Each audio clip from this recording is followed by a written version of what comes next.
শতাব্দীর পুরনো ফার্সি সংস্কৃতি, ভাষা এবং ধর্মীয় মূল্যবোধের উপর ভিত্তি করে গড়ে ওঠা ইরান বাংলাদেশ ভ্রাতৃত্বের দেয়ালে ফাটল ধরতে শুরু করেছে। সম্প্রতি ঢাকায় নিযুক্ত ইরানি রাষ্ট্রদূত জলিল রহিমি জাহানাবাদী বাংলাদেশের সাম্প্রতিক কূটনীতি নিয়ে অসন্তোষ প্রকাশ করেছেন। তার কারণ, ইরানের উপর যখন একে একে মার্কিন মিসাইল তাণ্ডব চালাচ্ছিল, তখন রাষ্ট্রদূত স্পষ্ট বলেছিলেন, আমরা যুদ্ধ চাই না, শুধু সহমর্মিতা চাই। কিন্তু বাংলাদেশ সরকার সেই ন্যূনতম নৈতিক সমর্থন ও সহমর্মিতা দিতেও ব্যর্থ হয়েছে। আসুন জেনে নেই সদ্য বিদায়ী অন্তর্বর্তী সরকারের প্রধান ডক্টর ইউনূসের অতিমাত্রায় মার্কিন ঝোঁক এবং বাণিজ্য চুক্তি কিভাবে বাংলাদেশকে তার এক পরীক্ষিত মুসলিম বন্ধুর বিপক্ষে দাঁড় করিয়ে দিয়েছে। তীব্র জ্বালানি সংকটে ভুগছে বাংলাদেশ, অথচ ইরান হতে পারত আমাদের সবচেয়ে বড় আশ্রয়। কম দাম আর বন্ধুত্বের দোহাই দিয়ে সস্তায় তেল দেওয়ার সুযোগ থাকলেও সাবেক অন্তর্বর্তী সরকারের মার্কিন চুক্তির কারণে আমরা তা নিতে পারছি না।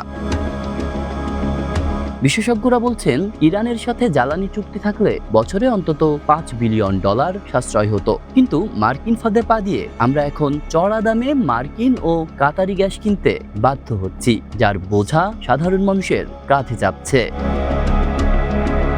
ইরানে মার্কিন আগ্রাসনের সময় বাংলাদেশের 16 কোটি মানুষ ইরানের পক্ষে দাঁড়িয়েছেন, কিন্তু বাংলাদেশের সরকার দেশটির পক্ষে না দাঁড়িয়ে কৌশলগতভাবে মার্কিন লবির হয়ে ইরানের বিপক্ষে দাঁড়িয়েছে। দীর্ঘদিনের বন্ধুর থেকে এমন অবহেলার পরও ইরান তার মুসলিম ভ্রাতৃত্ব ভুলে যায়নি। সম্প্রতি হরমুজ প্রণালীতে কঠোর নজরদারি সত্ত্বেও ইরান বাংলাদেশি পতাকাবাহী জাহাজগুলোকে জ্বালানি পরিবহনের সুযোগ দিয়েছে। তেহরান প্রমাণ করেছে তারা সুযোগ সন্ধানী নয়, বরং তারা প্রকৃত বন্ধু। কিন্তু বাংলাদেশ প্রকৃত বন্ধুর পরিচয় দিতে পারেনি। 28 ফেব্রুয়ারি ইরানে মার্কিন হামলার পর বাংলাদেশ সরকার কোনো বিবৃতি দেয়নি, কিন্তু 1 মার্চ বাংলাদেশি নাগরিকদের নিরাপত্তা নিয়ে উদ্বেগ প্রকাশ করে একটি বিবৃতি দেয় তখনই, যখন ইরান মার্কিন হামলার জবাবে মার্কিন মিত্র দেশগুলোতে পাল্টা হামলা চালায়। সেই বিবৃতিতে সরকার 7টি আরব দেশের নাম নিয়ে তাদের সার্বভৌমত্ব রক্ষার কথা বলে, কিন্তু ইরানের উপর ইসরায়েল মার্কিন জোটের আগ্রাসী হামলায় যখন হাজার হাজার প্রাণহানি হচ্ছিল, তখন ইরানের সার্বভৌমত্বের কথা সচেতনভাবে এড়িয়ে যায়। সেই বিবৃতি কেবল কূটনীতি ছিল না, ছিল শতকোটি মুসলিমের ভ্রাতৃত্বের ওপর আঘাত। ইসরায়েল ও মার্কিন আগ্রাসনের শিকার ইরানের পাশে না দাঁড়িয়ে সরকার যে নিরামিষ বিবৃতি দিয়েছিল, তা ইরানের রাষ্ট্রদূতকে ব্যথিত করেছে বলে তিনি সম্প্রতি এক সংবাদ মাধ্যমে জানান। কিন্তু বাংলাদেশ কেন এমনটা করল?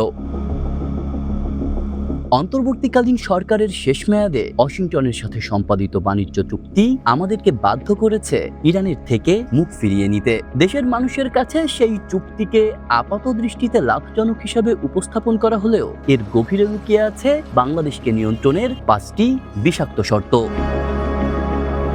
এই চুক্তির শর্ত অনুযায়ী যুক্তরাষ্ট্র যে দেশ বা সংস্থার উপর নিষেধাজ্ঞা দেবে, বাংলাদেশকে পরোক্ষভাবে তা অনুসরণ করতে হবে। এর ফলে ইরান বা রাশিয়ার মতো দেশগুলো থেকে সস্তায় জ্বালানি কেনা বাংলাদেশের জন্য অসম্ভব হয়ে পড়েছে, যে কারণে সম্প্রতি বাংলাদেশ সরকারকে রাশিয়া থেকে বিদ্যুৎ কেন্দ্রের জন্য জ্বালানি কেনার আগে আমেরিকার অনুমতি নিতে হয়েছিল।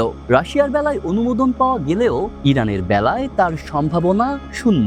শুধু তাই নয়, যুক্তরাষ্ট্রের অনুমতি ছাড়া কোনো কৌশলগত প্রযুক্তি বা পণ্য ইরান বা এ ধরনের দেশে রপ্তানি করা যাবে না। এটি বাংলাদেশের স্বাধীন বাণিজ্য ক্ষমতাকে খর্ব করেছে। চুক্তি অনুযায়ী বাংলাদেশ মার্কিন এলএনজি এবং তেলের বাজার নিশ্চিত করতে বাধ্য। ফলে ইরানের পাইপলাইন বা কম দামের জ্বালানির প্রস্তাব গ্রহণ এখন অসম্ভব। মার্কিন লবি এমন একটি শর্ত ঢুকিয়ে দিয়েছে, যেখানে অগণতান্ত্রিক বা নিষেধাজ্ঞাপ্রাপ্ত দেশের সাথে বড় কোনো অর্থনৈতিক চুক্তি করতে গেলে ওয়াশিংটনের নো অবজেকশন লাগবে। এর আড়ালে মূলত ইরান, চীন, রাশিয়া ব্লক থেকে বাংলাদেশকে বিচ্ছিন্ন করে মার্কিন ব্লকের কাঁচামাল ও বাজারের উপর নির্ভরশীল করে রাখা হয়েছে। তাই বাণিজ্য চুক্তি, বাণিজ্য ও অর্থনীতিতে সরাসরি মার্কিন নিয়ন্ত্রণ প্রতিষ্ঠা ছাড়াও বাংলাদেশের সাথে ইরানের মতো যেসব দেশের ঐতিহাসিক ভ্রাতৃত্ব ছিল, তা রক্ষা করা কঠিন করে তুলেছে। নতুন সংসদীয় নির্বাচনে জয়ী হয়ে তারেক রহমানের নেতৃত্বাধীন সরকার এখন এক কঠিন চ্যালেঞ্জের মুখে। যদিও ডক্টর ইউনূসের রেখে যাওয়া মার্কিন প্রভাব কাটিয়ে ওঠা সহজ নয়, তবে তারেক রহমান ইতোমধ্যেই মধ্যপ্রাচ্যের দেশগুলোর সাথে সম্পর্ক পুনরুদ্ধারের ইঙ্গিত দিয়েছেন। রাজনৈতিক বিশ্লেষকদের মতে তারেক রহমানকে এখন প্রমাণ করতে হবে একটি স্বাধীন মুসলিম রাষ্ট্র হিসেবে ইরানের মতো পুরনো বন্ধুর হাত ছাড়বে না বাংলাদেশ।